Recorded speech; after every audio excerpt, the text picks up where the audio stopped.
呛到的时候一直咳，一直咳，一直咳，不舒服，好像呼吸上就有点快喘不过来，呛到都会很严重，咳到上气不接下气。为什么会造成长辈呛咳呢？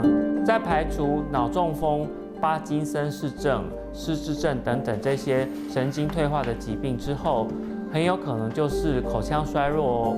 口腔衰弱其实并非正常老化的现象，而是颜面、喉咙、口咽等相关肌肉退化而萎缩的结果。它常常也合并肌少症的发生。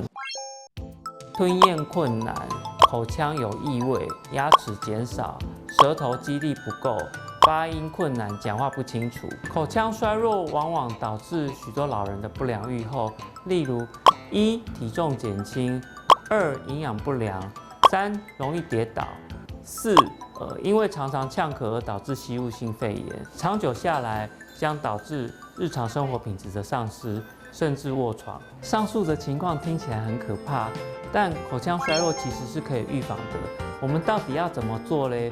不要急，下一集会告诉你，如何透过运动的方式来延缓甚至逆转口腔衰弱。